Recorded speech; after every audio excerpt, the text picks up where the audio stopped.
La idea es hacer un video un poquito más largo explicando la historia del concepto de lo a priori, que es el versus del concepto de lo a posteriori, que es un concepto interesantísimo porque recorre la antigüedad, la medievalidad, la modernidad y la contemporaneidad, no solamente en el marco de la filosofía, sino también en el marco de la ciencia en general y también en el marco de la epistemología o filosofía de la ciencia.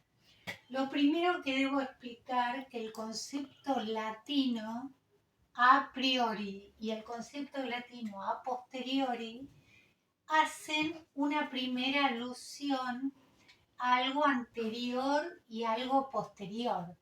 Pero lo que debemos comprender, sobre todo en el primero de los significantes, que lo a priori es un antes, pero no un antes temporal, es un antes lógico-estructural, que tiene más que ver con la condición de posibilidad o con una categoría que hace posible la existencia de que otra cuestión. Asimismo, lo a posteriori va a ser lo dependiente de la experiencia.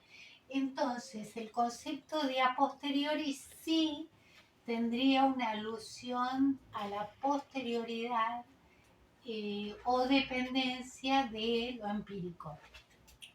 Bueno, lo primero que vamos a decir es que dentro de la historia de la filosofía es en el marco de la modernidad cuando descolla el concepto de lo a priori, ¿sí? Sobre todo en Descartes, en Leibniz, que son dos de los padres de la filosofía moderna o del racionalismo moderno, en Spinoza, en Kant y otros.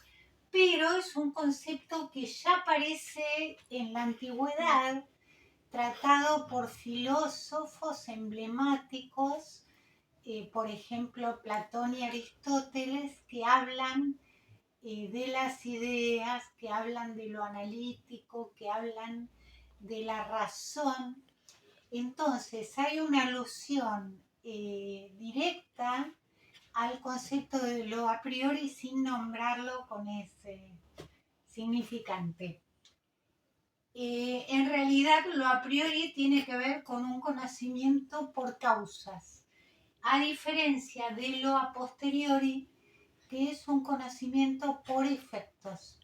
Recordemos que en la antigüedad el gran autor que habló de las causas y los efectos fue Aristóteles, ¿sí? Que escribió varios tratados sobre las cuestiones.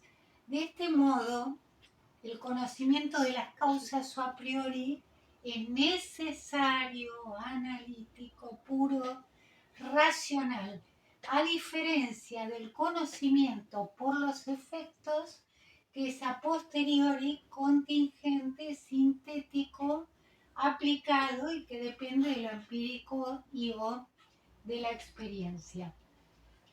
Respecto de entonces la época medieval, tenemos el primer filósofo que lo trata y que lo nombra como tal, que es Alberto de Sajonia, que fue además de filósofo un científico, ¿sí? Que hizo el primer planteo de lo a priori en el siglo XIV, así que estamos en los finales de la etapa medieval y ya ingresando prontamente en la edad moderna. Bueno, en la modernidad tenemos el innatismo de las ideas que aparece claramente en Descartes, donde hay una alusión a lo a priorístico. En Locke fue un filósofo representante del empirismo, que en rigor hizo una crítica al innatismo, pero habló también de las ideas innatas como contrapuestas a las ideas en las que él fundó su doctrina.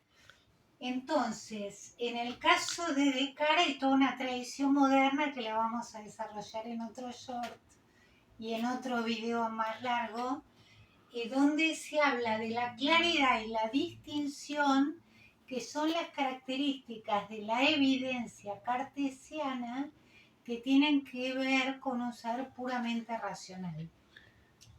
Por otro lado, Hume y Leibniz son filósofos modernos, también de la misma época que Descartes, que hablan de verdades de razón versus verdades de hechos. Las verdades de razón son analíticas y evidentes y las verdades de hechos son sintéticas.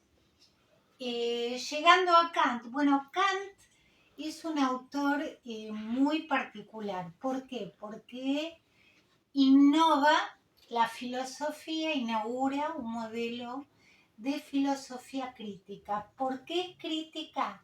No solamente porque 3 de sus obras llevan el primer nombre crítica, crítica de la razón pura, crítica de la razón práctica, crítica del juicio, sino que además es el autor que se pregunta por la condición de posibilidad del conocimiento y los límites del conocimiento humano.